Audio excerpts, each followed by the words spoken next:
Rangers, you're going into the outer fields now. I'm afraid our camera coverage is a lot spottier out there, so I won't be able to help as much. Good luck. You're in the east field now. It's filled with staple crops, so watch out for those pods. Get to the far end, through the animal pens, and you'll find the irrigation room. Close down the primary valve to cut the flow. Looking through this fence gives a glimpse of the barnyard hell beyond it. Rose tells us this is where they grow feed and house their animals. She fears few remain alive. Jack cuts down some tendrils barring a door and then picks the lock preventing our entrance. Inside is another researcher strung up by vines. Rose gets him free. He openly wonders if Ryan can hook him up with Vicodin. At the other end of the hall, we find a metal storm door. Trying to kick it down would result in a lot of pain and a little progress. There's also a high-tech security system in lockdown mode preventing our entry. Phalanx takes a closer look at it and gets it open. So much for high-tech. Up ahead we see some pigeon coops, and as we approach, the birds explode violently. Pop go the pigeons, pop, pop, pop, pop. Rose says there are mutant seeds in the pigeon feed. They could have flown anywhere by now, and we have to find out where Sue sent them. His house is in the west field, and he'll be there if he's still alive. To the east, we can hear someone calling for help. We see a cage surrounded by mutated insects trying to claw their way in.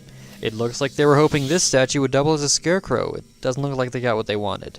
Time to take down the insects. With a menacing buzz, 2 superflies and a mega maggot. Angela's bullets rip into a superfly, snuffing out the flying parasite. Stone's shotgun peppers a superfly, ridding the land of another filthy menace. Jack strikes the mega maggot with his nail board, saving the guy in the cage.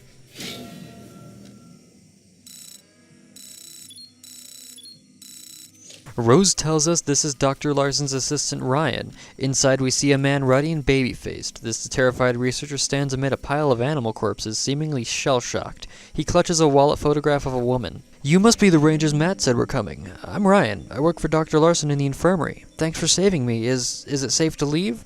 Drift asks if Matt told him we were coming. Matt was on the PA system when the madness started, letting them know we were on the way. She asks when the madness started. He didn't notice it until Dr. Larson came running from the caves. He told Ryan to stay in the infirmary, but he ran out to look for his friend, Rachel. He then asks if we've seen her. Rachel was the first pod person we put down, and Drift gives him the bad news. He can't believe it. He's sorry, but he needs to be alone and asks the Rangers to leave. We oblige.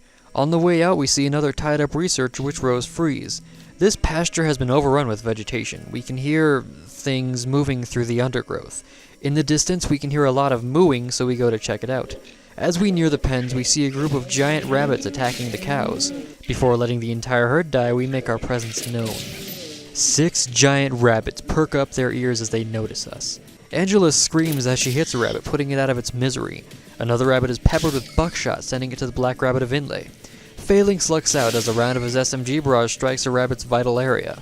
Rose takes initiative and puts the giant rabbit out of its misery. Angela hits another rabbit, taking it down.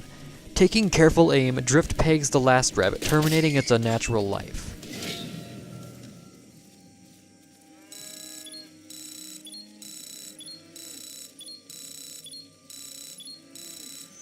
These gated pens seem to be stables of some sort. We can hear the humming of a generator close by. Cow pie, cow patty, cow poo, whatever you call it is basically bullshit. Wait, someone wired this pile of shit with an explosive booby trap. Who the hell would do that? Stone decides there are better uses of his skills and the team moves on. There's another barbed and locked door with a number of crates inside. In one of them is a small medic pack which Drift doesn't have the skill to use just yet. In another crate is a top hat which Phalanx takes because his head has been baking under the sun.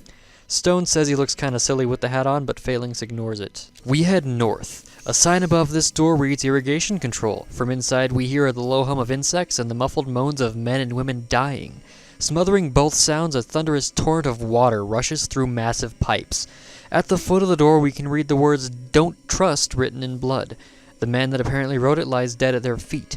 Looking at the body, we notice that contrary to our expectations, he hasn't been stung to death. He died of gunshot wounds. Drift is starting to feel very uneasy. There are a couple of medic packs inside a nearby chest, and Drift insists that she patch up the team before heading inside. A cloud of giant insects buzz noisily around the east field irrigation shutoff valve, attacking something in their midst. Half a dozen bodies already lie on the ground, bleeding into the soft loam of the field, but there's still someone alive. We can hear them screaming for help. Drift takes a preemptive shot. Buzzing with insectile rage, 2 superflies and 2 mega maggots. A superfly's vile spit strikes Rose, afflicting her with its bile. A superfly is damaged by Stone's shotgun blast, ending its insectile existence. Drift fires at a mega maggot, sending it into a final death shudder. Angela screams as she kills the last superfly, and someone thanks us for coming when we did.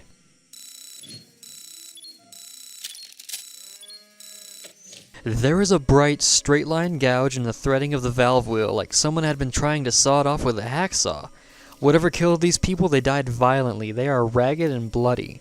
Looking at the bodies, we notice that much like the man outside, they all died of gunshot wounds. A man lies near the irrigation shutoff valve, broken, bleeding, and dying. A field medic kit at his side, he has been torn to shreds by the insects. Indeed, with such wounds, it seems impossible that he's alive, and yet he looks up at us with hope in his eyes.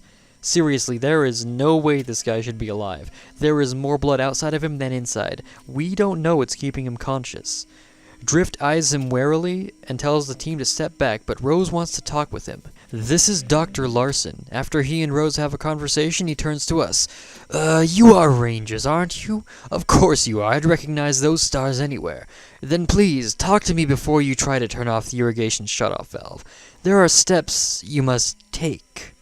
Rose points out that he has lost a lot of blood, and he knows. He wants us to forget him and close the valve. Drift looks at him and points out that these people died from gunshot wounds, not animal attacks. At this, he bolts up, surprising everyone. You noticed those, did you? Well, I can explain. I came here to wreck the valve so nobody could close it again. But those fools caught me before I could finish, so I shot them. Sadly, the gunshots attracted the bugs, and they tore me apart. Guess I won't be able to destroy Ag Center like I wanted. Drift asks why he wants to destroy Ag Center. He knew it would bring the Rangers, and then he could destroy them. With that, he says, Enough! Dr. Patrick Larson howls with rage at 3 meters. He shoots Rose and Angela, giving them both bleeding wounds. Slashing like a berserker, Jack gashes the doctor. He shoots Rose again, leaving her unconscious.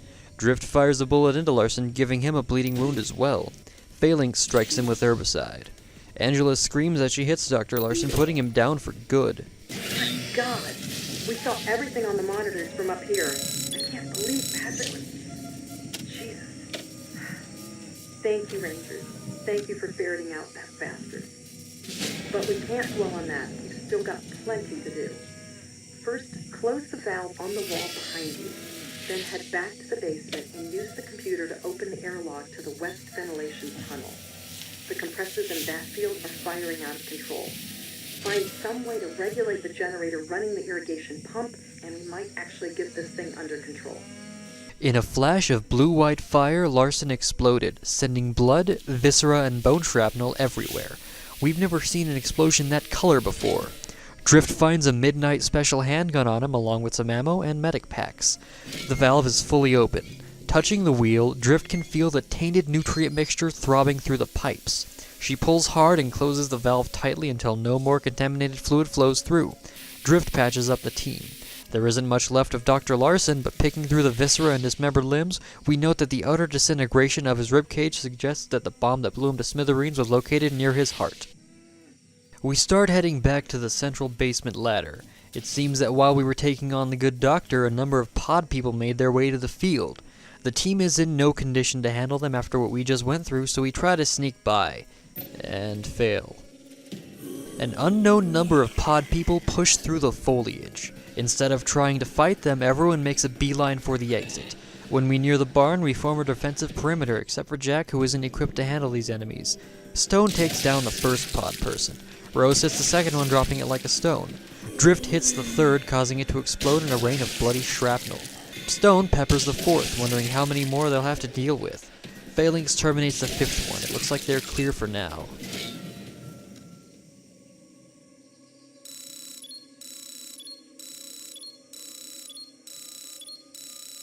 The team heads through the tunnels to the east field.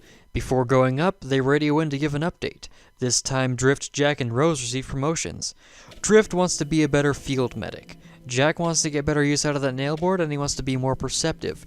Rose once again increases her ability with handguns. The team is pretty shocked. No one expected Dr. Larson to be the mastermind behind this attack. especially Rose. Drift wonders what might be going on in the West Field.